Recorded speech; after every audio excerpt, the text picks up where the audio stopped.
Hey guys, and welcome back to another episode of Our Stars and Stripes and Maple Syrup. This week we have Sunderland North's very own Jody Linskill. Jody, thank you for joining us.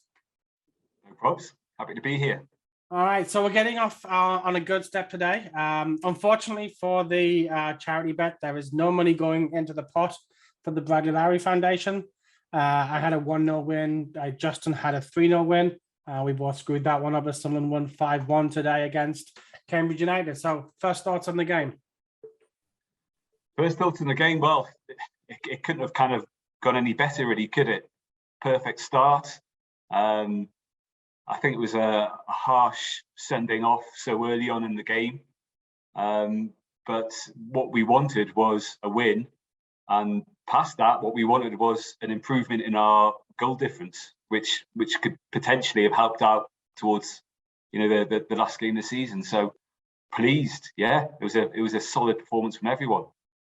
No, it was a great performance, and I think we went 2-0 up, and then they grabbed a goal straight back, and the worry was in, like, are they going to switch off again? Yeah. But with that exception of that minute after we went 2-0 up, it was never in doubt for me. No. And I was watching it with my friend Glenn from Shields and round his house, and we commented just after we conceded that goal that it's something that we've done quite a lot this season. We've dominated the game, and then the other team has had one chance, and that one chance the goal's gone in. And I was hoping that we wouldn't rue that, but in the end it was pretty convincing. No, I was very happy with today's result. I mean, 75% possession for Sunderland. Yeah. Just showed kind of the dominance we had on the ball. I've got to be honest, at 9 o'clock this morning when teams were announced, again, it was try and guess the formation. Yeah. It's kind of academic now. It didn't really matter, but looking at that formation at the beginning of the game didn't fill me with confidence. Mm-hmm. I'm trying to temper the result because it was a really good result. It was a good result, but with context, we were playing against an average side with 10 men. So yeah, I mean, the scoreline sort of flattered us a little bit given that context. But at the same time, we could have had 4 or 5 more. Absolutely. I thought the keeper was outstanding today. Yeah. There were some passages of plays, I think, when we were 4-1 that where we had sort of 4 shots on goal within, seconds of each other, and how, at least one of them didn't go in is surprising, and their keeper did play well. It's difficult to say your keeper had a good game when he shipped in. I know. But like you can't really fault him too much. First was a penalty. Mm-hmm. There wasn't much he could have done about Embo's free kick. I don't think anyone saw that one floating in. He just got his fingertips to it. I think that probably is what put it in as opposed to off the post. Third goal with the turn and the half volley from Stewart. Yeah. I'm trying to remember all the goals now. But yeah, I mean, there wasn't much he could have done against them. So it was unfortunate for him to come up against us playing so well today. It was. And as I said, I thought it was harsh to get a red card in so early in the game, like 12 minutes in, and you're already down 10 men. And apparently, now I thought when the rule change came in for red cards and things like that unless it was blocking a clear goal scoring opportunity, the red card wasn't be brought out. It was a yellow and a penalty. That's exactly what me and my friend was saying, that the whole sort of double jeopardy thing, unless it was a clear goal scoring chance, was nixed. And so I was surprised when he got sent off. By the letter of the law previously, that would have been a sending off, but I thought it had changed. Hey, I might be wrong, but I'll take it, and it set us up nicely. And what was encouraging, sometimes you find it hard to break 10 men down, and they did make it easier on us by still trying to sort of push men forward and trying to get a goal.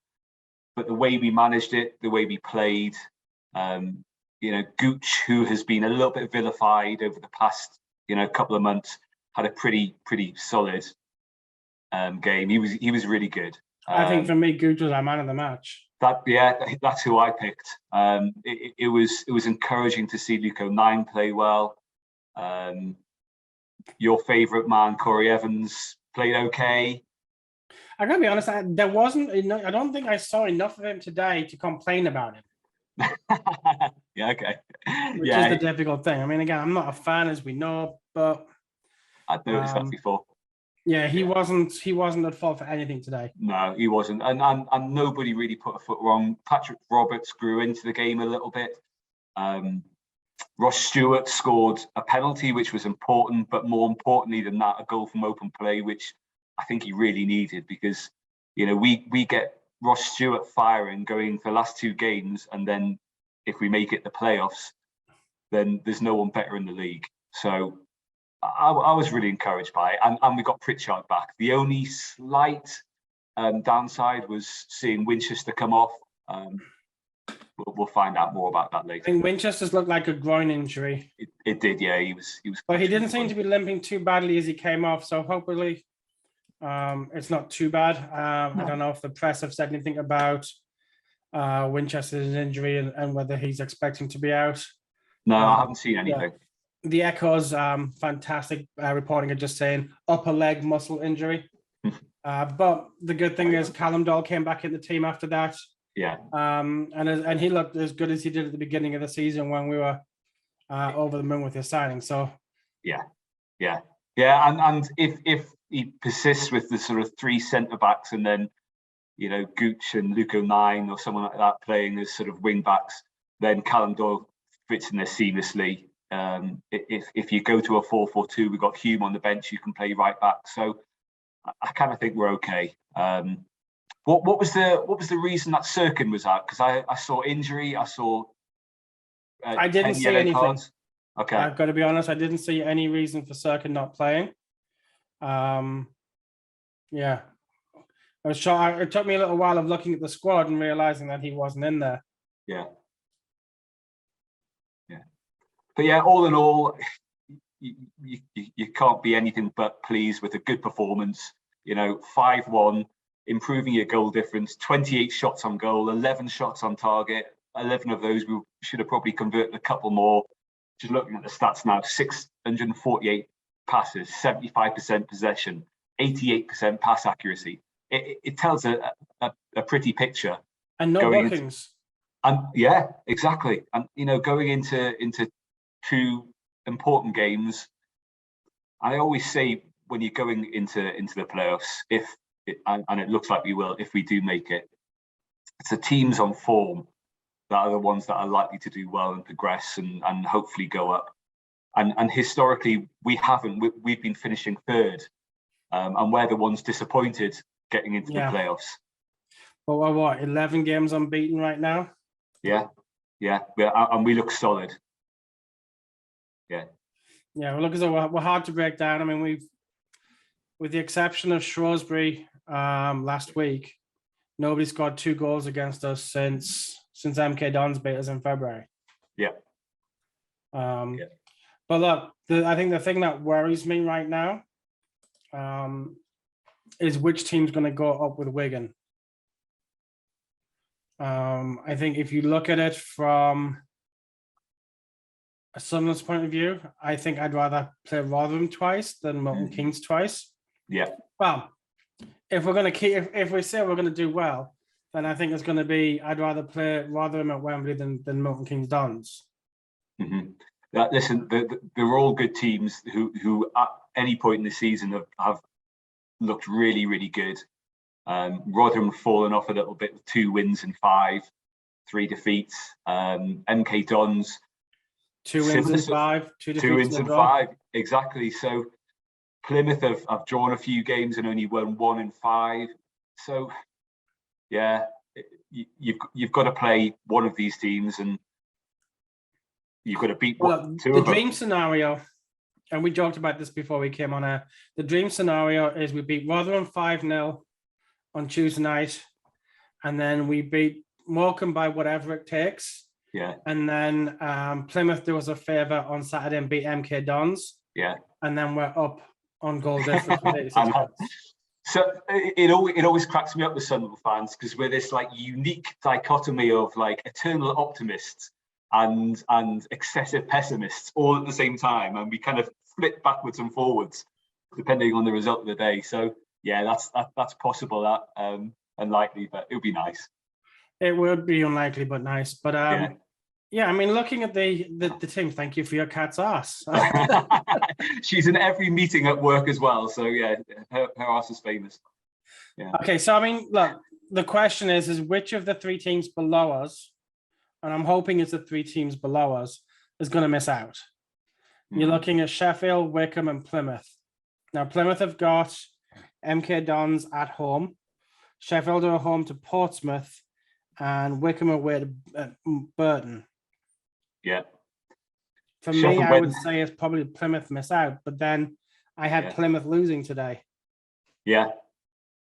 Yeah, it's a tough one. Who did you say Sheffield Wednesday have got? Burton away. No, sorry, Burton. Wickham away at Burton. Yeah. Plymouth are at home to MK Dons. MK Dons, yeah. And Sheffield have got Pompey. Yeah, and there's only a point in it, and Sheffield Wednesday, like us, I've got 2 games left as well. So Sheffield's game in hand is against Fleetwood. Yeah, so I would suggest that Sheffield Wednesday are going to be in the mix, and it's really probably between Plymouth and Wickham. With maybe Plymouth losing out. Just looking at their form, their form, as we said a couple of minutes ago, is pretty dire. 5 games, 1 defeat, 1 win, and 4 draws. That's not really a side on the ascendant. No, but it is a team you'd like to pick up in the play against in the playoffs. Yeah. So it's, listen, you know, to quote Alex Neil and the players and pretty much every manager really, you just got to look at the game ahead of you. The next game, you've got to play who's in front of you. The 11 players on the pitch. We've just got to keep winning. We've got to win the next 2 games. A win on Tuesday night, and we're definitely in the playoffs. Yeah, I think that's first and foremost. We can't look beyond that.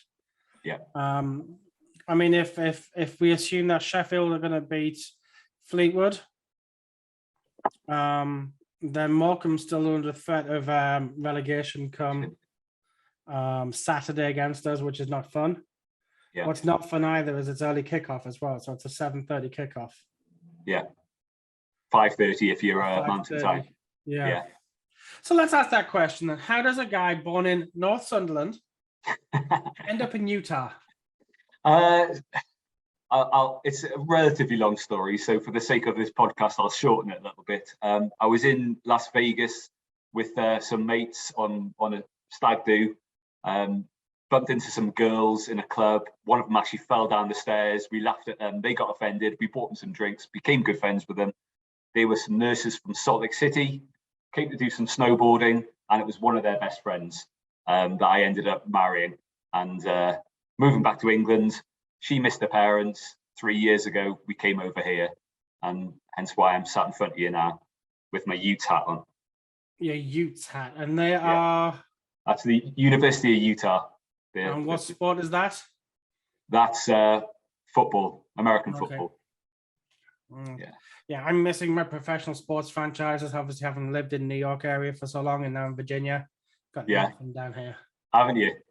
No. The nearest is either Baltimore Ravens. Yeah. Or I can go the other way, and it's about the same distance to Carolina Panthers. All right. Well, we've got no NFL teams. I'm a 49ers fan. I've gone from being a total American football skeptic 4 years ago to being obsessed now. So I was as well. When I came here in 2001, I had no interest. For me, it was always girls rugby, and when everyone was like, "Oh, did you watch the football? And which one, the girls rugby or the ones with feet?" Yeah. And then a buddy, my best friend, now said, "Why don't you play fantasy with us?" Yeah. Show me how it works. I got into fantasy and I started watching it for fantasy, just so I could see where my fantasy. And then he took me to a Giants game, and it was like going to a Sunderland match. It was 2006. It was before they won the first of their Super Bowls. Yeah, they sucked ass. I mean, really bad. And the whole ground was like fire Coughlin. And I'm like, oh, it's like being at a Sunderland game. Yeah. And then they go and bug it up by winning the Super Bowl twice. Do you know what I mean, I said we don't have an NFL team, but the Utes, and you know, it's 55,000 sellout every single game. it's the only sport that I've been to where the atmosphere can touch football in England. The Utah Jazz here they've got pretty loud fans, but it's still quite family friendly. There seems to be a bit of an edge when it comes to American football and college football as well. I think because you have a much younger audience at college games, they tend to be more raucous, a bit louder. Yeah. And then less worried about having to get up for work in the morning. Yeah. I can ditch my economics class on Monday morning. I'll get in shit first. Yeah, and they had the big tailgates before, which can you imagine if we had things like tailgates in football in England? it would be disastrous. Yeah. Setting up beer tents outside the stadium, like where you bring your own. Where you bring your own at like 9 o'clock in the morning, everyone would just be mortaled by like midday. Yeah. No one would make the match. So yeah. But no, I do like it. No, I mean, I haven't done college football yet. Like, my ambition is to get to an Alabama game. Just to be able to see it. Sorry? They're pretty special, I'm told. Yeah. So, anyway, bollocks to American football. Let's get back to the original stuff. Yeah. So we couldn't really fault Corey Evans this week, so you get a week off, Corey. But I thought every player, at least, if you're looking at rating at an out of 10 on the game, I don't think anybody dropped below an 8 today. No, I think everyone was pretty solid. I couldn't have faulted anybody really. I think apart from maybe slightly better finishing at times, which again is hard to say when you've got when you win 5-1. But yeah. Maybe 8, a little bit optimistic, but certainly 7 and 8 across the board. I love the fact that we had the ability to rest a couple of players, not forcing them to play 90 minutes, bring off Broadheads and possibly bring I'm actually realizing now, I'm just looking at the substitution tracker for the game, that Evans came off after an hour. Who's he come off for? Daniel, yeah. So it's good that we managed to give some players like Dan Neil, like Pritchard, a bit of time on the pitch that they need. Rest a few players. It's very rare that you can finish a game and you can say, do you know what, things couldn't have gone better for us in our game. Just got to stop switching off at 2-0. That was a bit disappointing, but everything kind of went well for him in that passage of play. It was Callum Doyle who just come on, who did switch off and allowed the runner, and then the ball came in. Not a great clearance, but there's nothing else Gooch could have done apart from stick a leg out, and it just sat up perfectly for their player, whoever scored the goal. So yeah, it was an awkward height for Gooch to be able to get anything on it, which was unfortunate. Yeah. So I mean, no, if we're being ultra picky, Gooch should have been pulled off after that defensive calamity. Just looking at at some of the ratings from our friends at Roto Report, and they've given Patterson and Winchester 6s, everyone 7s, Elliot Embleton 9, good game, Roberts 8, Broadhead 8, Ross Stewart 9, and Lyndon Gooch 10 out of 10. I'd say that's perhaps generous. I mean, I can't think of any. I mean, the thing I like about Lyndon Gooch, and I know he's not everybody's cup of tea, because he does like to run down a one-way street and get himself into trouble, but you never see him give up. No. Like if he gives the ball away, he's always like a terrier, back on that and trying to get it back. Yeah. Whereas with other players, you'll see them kind of jog back, trying to get into the game, but never really with any passion. What I love about Lyndon Gooch is the fact that if he gives the ball up, he's like, look, I bollocked up. Let me go get it back. Yeah. And for me, all my favourite players historically have been in that mould. And that's, to me, what typifies a great Sunderland player. Kevin Ball was my hero. He was my favourite player. He wasn't the most naturally talented, but he had passion, he had drive and determination, and he never gave up. He was terrifying. And he broke my hand as like a 12-year-old when I shook his hand. I still haven't quite recovered from that. But yeah, and Gooch does that. I agree with you. He doesn't give up, and he isn't everyone's cup of tea. But I like Gooch, and when he plays well, he's a fantastic player. And when he doesn't play well, he still gives it his all, which is always important for me. The thing I noticed with Sunderland though is the way we play. When Gooch is in the team, whether he's having a great game or an average game, or even not a brilliant game, the team looks so much more solidified, because when I'm not worrying about whether it's Roberts or Clark who aren't coming back, or Diaco who never came back. Yeah. But I don't think we'll see Diaco again. He's not coming back from Germany. But even when he's not putting in the crosses like he was today, or he's not beating his man like he was today, like he never stops the defensive side of things. Yeah. And like he's willing to get stuck in. And yeah, like you said, like my favorite Sunderland player of all times in midfield as well, Gordon Armstrong, was always one of those players who would harry the opposition. Yeah. But obviously he could get forward, and as Chelsea found out, he could knock a ball in and head a ball or two as well. Yeah, absolutely. So I mean, look, is Gooch on that level? Probably not for me. Is he a bally? Not really. But at the same time, when you look at some of the really skillful players that we've had in the last 10, 15 years, who haven't got half the commitment that he's got, I've seen he got lauded about. No, I'll stick with Gooch, thanks. Yeah, I think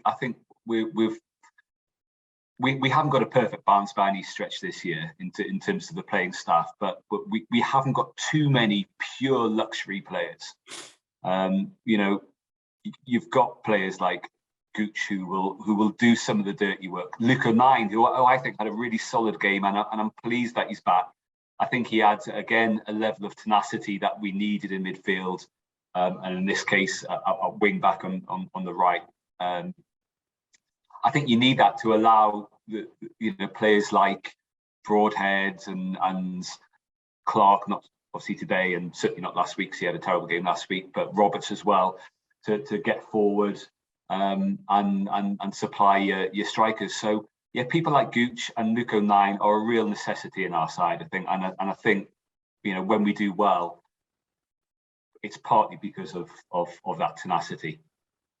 No, I'd agree with you, and I think that's where with a lot of my issue comes with Corey Evans, is he doesn't look as though he has the tenacity. He doesn't look as though doesn't look as though he cares, because I'm sure he has a level of professional pride in his game. Yeah. But you never see him chasing back or giving away a foul just to be able to break up play because he knows that's what needs to be done. Mm-hmm. He's one of those players, when he gives the ball away, he just seems to turn his head. And it happened. I'll jog back. Yeah, my opinion on Corey Evans is certainly not as it's.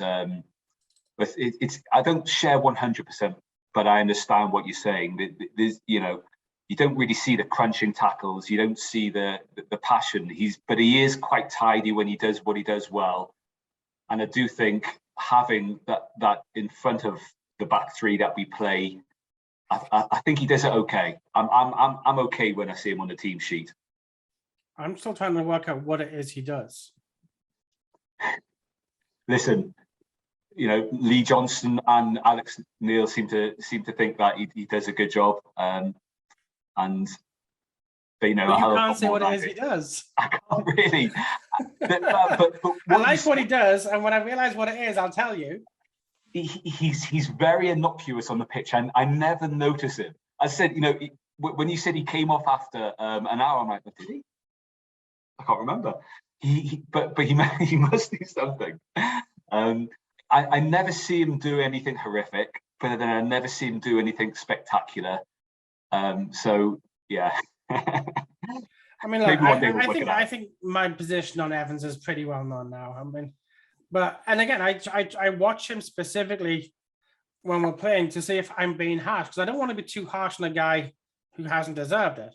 Yeah. And like today, I didn't even realize he was playing. Like I said, I didn't even realize he'd been the one who came off. No, likewise. But yeah, he is not innocuous, and he does, I guess, mop up from the defence and provide that sort of that link between defence, midfield, and attack, which I guess in years gone, when if you took like a planned shot us when we had the ball at times. There was sometimes a huge gap between defence and midfield. There was just, and maybe he slots in there. I'm trying to sort of postulate here and trying to work out what he does. I'm playing devil's advocate. The one thing that, well, so let's say that he was affected in the fact that I felt that Stewart didn't need to drop so deep today.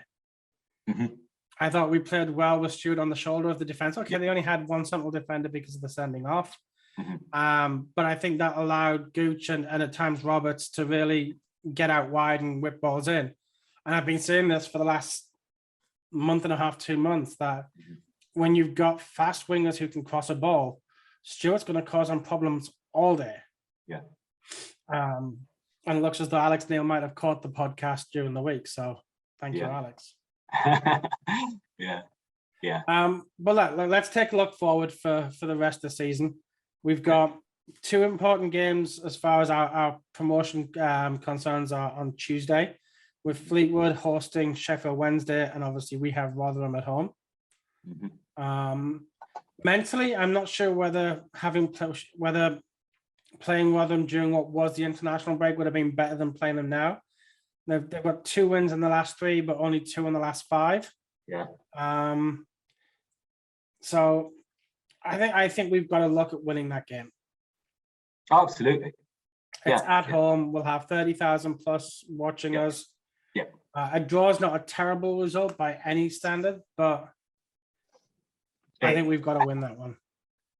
We do. Given that, okay, Oxford are now out of it, and it's one of us, Plymouth, Wycombe, Sheffield Wednesday, and Sheffield Wednesday, who are separated by 1 point. A draw puts us in a relatively scary position. It still leaves whoever is 7th the ability to jump ahead of us if they better our results on the last day of the season. I'm totally with you. We need to win that game. Yeah. I don't want to go into the last game of the season having to spend 90 minutes staring at an ever-changing table. Especially at 5:30 in the morning. At 5:30 in the morning, absolutely, yeah. So, the winning by 4 goals today has certainly helped our goal difference. Just looking at it now, it puts us on the same as Plymouth, above, 2 goals better than Wycombe. And better than Sheffield. And 1 goal better than Sheffield. So it's so tight that a draw would just make it really scary viewing on Saturday. I don't want to be there. No, I'd feel a lot more comfortable. A win and we're in. I think that's the way to look at it. Yeah. Because if we get, let's do the math real quick. If we get 3, and let's assume that Sheffield win as well, that gives us 83. I mean, technically, Wycombe, Plymouth, and Sheffield Wednesday all won on the last day of the season, that could tank us. And again, look, this is Sunderland we're talking about, so it's not impossible. Yeah. But with Plymouth hosting MK Dons, I think MK Dons are going to be. Well, yeah. If we beat Rotherham, that means MK Dons can still go up automatically. Yeah. Rotherham have got Gillingham away, which is an easier game for them. So I'd like, just give me the 6 points now. Let's say it's next Sunday, and I'll be a lot happier. Yeah. Because right now, as things stand, we'd have 2 legs against Plymouth Argyle with the 2nd leg at home. Okay. I'd be happy with that. Given Plymouth's current form. I'd be happy with that. Yeah, absolutely. And we've got, depending on what happens with Winchester, a full strength side, and it was really encouraging to see Pritch back on the team sheet and on the pitch, because he is, I think he's our best player. He's our most creative player. He's easily a league above the players that we've got. Maybe not the players that we've got, but this league anyway. He's a championship player. Oh, without a doubt. And I think it might have been Lee Johnson or it might have been Alex Neil who said that if he wasn't injured when we signed him, he wouldn't have been in our league. He would have gone to a championship side. So seeing him back gives me a lot more encouragement about playing Plymouth, who we drew last week with, or the other week with. So yeah, squeaky bum time. Yeah, and it's typical Sunderland that it is squeaky bum time. I mean, look, we've scored 77 goals this season, in a season where we've been complaining for most of it that we haven't been good enough.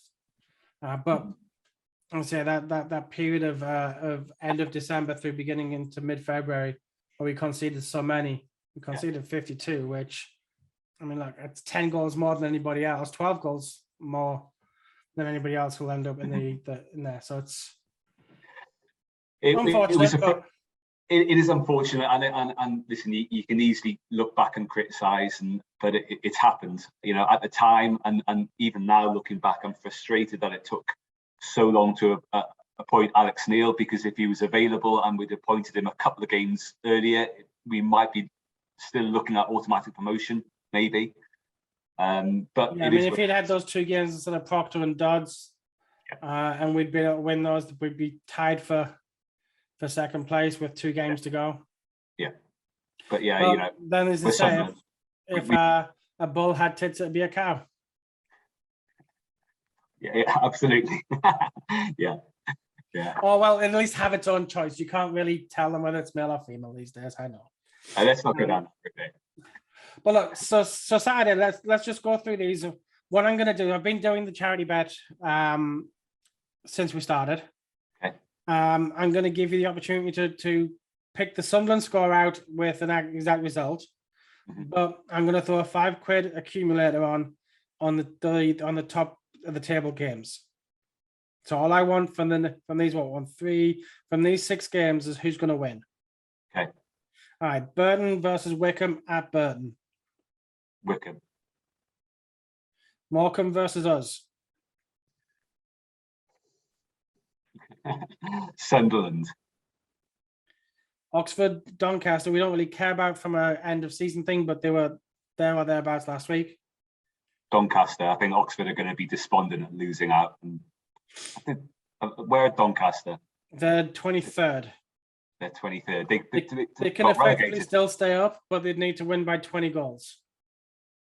28. I don't think it's going to be a 20-plus goal victory, but I think, Doncaster will win that one. All right, Plymouth, MK Dons. MK Dons.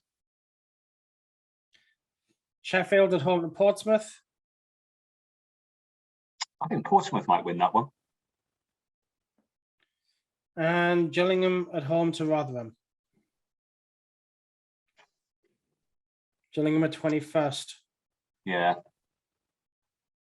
That would be a hell of a game to be at. I mean, Gillingham at home, knowing that they need something to stay up against Rotherham, who will be playing to go up automatically. That's an interesting one, that, isn't it? I'm going to say Rotherham. I think they'll probably still win that. All right, so there's a 6-team accumulator. We'll get that on. Now, with regards to the Sunderland game, that was the one you seem to stick at too much, or more than anything else. What do you think our score will be? Actually, the reason I stuck at it is because I am the most superstitious human being alive, and I never put bets on Sunderland or predict scores. So I get chills when I have to predict Sunderland scores. Well, you're not placing the bet. I am. Okay, all right. You're taking one for the team. Appreciate it. I'm going to say 2-0 to Sunderland. Okay. Well, look, Morecambe have conceded 87 goals this season, so yeah, and then minus 30. But I'm just going for a 1-0 win. Okay. Now we have Tuesday's game as well, at home to Rotherham. Yeah, I know we need to win that one, but I reckon it's going to be like a 1-1 draw. Sunderland have a great ability to, put me in positions, or put all of us in positions where we are, incredibly nervous, on the edge of our seat. Yeah, so I think they're going to make it hard for us. They never make it easy, do they? No. I can't remember a time, maybe a couple of seasons, Keno's promotion season, maybe one of Reedy's promotion seasons, but usually Reedy's second promotion season. Oh, no, he only had one promotion season, didn't he?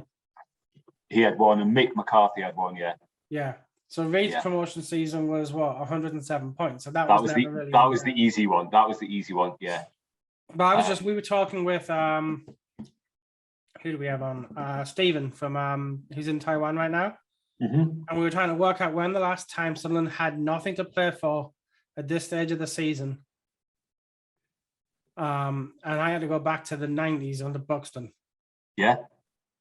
I mean, it's a bit of a cliche saying the roller coaster, but man, it is always interesting being a Sunderland fan, and often as not, it's not, things don't go your way, but it's always exciting. I don't know if I call it exciting. Depressing. Yeah. All right, so you're going to go 1-1. I fancy Rotherham to win this, but I'm going to be positive. I'm going to go 2-0 Sunderland. Okay. Well, I hope you're right and I'm wrong. Well, I mean, look, if you're right on both results, that's 84 points, and that's a point more than both Plymouth and Wickham can get. Yeah. Now, I said when we did the one with Justin on Monday after the Plymouth board draw, I said I thought we needed 7 points and that we'd get 7 points from the last three. Today, obviously, we started off with 3, so we just need 4 more. I don't care how we get them. Right. As long as come May, we've still got football to play. Yeah. Now, who do you want in the playoffs?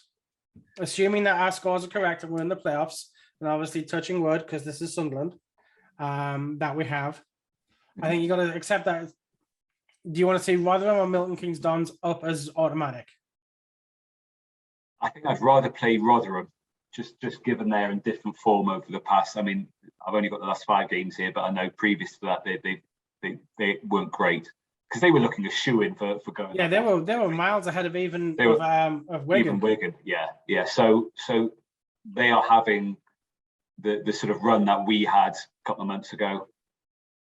So I'd rather play them than MK Dons. I'd rather play Plymouth and Wickham. I don't know. There's just something about Wickham that we don't seem to play that well against. Sheffield Wednesday's an interesting one, isn't it? Because they tonked us and then we tonked them. Yeah. That was the game I went to over Christmas when I was back in the UK. So yeah, I think we beat them 5-0 at the. It was 5-0 at the Stadium of Light, and did they beat us 5-1? It was a pretty heavy defeat. I'd rather play Plymouth and then Rotherham, maybe those two. Yeah,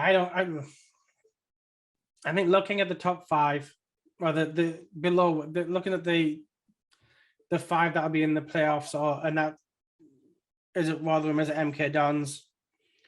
I thought of MK Dons in the championship. Doesn't sit right with me. They're a nothing team. They've not got a bad stadium, but no, the whole moving the sort of franchise, the American sort of way of that never sat well with me. So I'll never be behind MK Dons. I just thought that was a really un-English thing to do. So I know it was a long time ago, but I kind of never forgive them for that. Yeah, I would rather see MK Dons in the playoffs because if Wimbledon are going to go down, I don't want to see MK Dons go up. Yeah, I'm with you on that. That's fair. So MK Dons at Wembley, and then we'll tonk them 7-0. That'd be nice. Hey, just as long as it's not Charlton. Yeah, I think it's mathematically impossible now for Charlton to screw up. It is mathematically impossible, yeah. But I'm sick of playing Charlton in playoffs. So I'm sick of playing Charlton. I'm sick of playing Portsmouth. Portsmouth as well, yeah. Even Burton, who are nothing club, that we just don't seem to be able to do anything against. No, I know. I'm just sick of this league, mate. I'm just, So speaking of the championship, the last team to go down was confirmed today, and Peterborough will be coming back into League One, and I don't want to play them again. No, I don't. I don't have anything particularly against them, but they're just an. They're just an annoying little sort of They're like that spot you get on your back that you can't quite reach, and it doesn't bug you all the time. Yeah. It's just there. The only thing I like about Peterborough, and now it's pointless, is I used to like going to, what's their ground? Is it London Road? Yeah. And used to be able to stand behind the goal, and I missed standing. I loved standing, so that was the only thing I liked about playing Peterborough. was being at the stand behind the goal. There was always a bit of a party atmosphere at London Road when we played him, but now 5,000 miles away, even that's pointless. So what was your first game? Obviously, you talked about standing, so it had to be at Walker. My first game, and this is really bad because I don't even remember when it was. It was against Bristol City, stood in the forward end, and we won 3-2. And Phil Gray and Craig Russell scored. Yeah, maybe. Yeah, it was around that sort of time. It might have been like a year or so later than that, because I moved down to the south of England when I was 5 years old in like 1987. Okay. So my dad took me up to an Oxford game, and we drove up, and it was called off because of rain. That was going to be my first ever game at Roker Park. And then a couple of weeks later, my brother took me up to this game, and we won. We were 3-1 up at half time. I think it was 2 from Phil Gray and 1 from Craig Russell. That's my first game. So you're definitely a lot younger than me. Mine was 78. Yeah. Yeah. I think I can't remember who it was against. Like I was 2.5, 3 years old at the time. Yeah. But I know it was against a team in blue, and my dad told me it was Leicester. Okay. I've looked, and it was Everton that we played in the nicer weather then. But my first real games were the '87 season in the 3rd division. Okay. My gold card, my season ticket. The year we got relegated was '86 was the first year I remember being a Sunderland fan.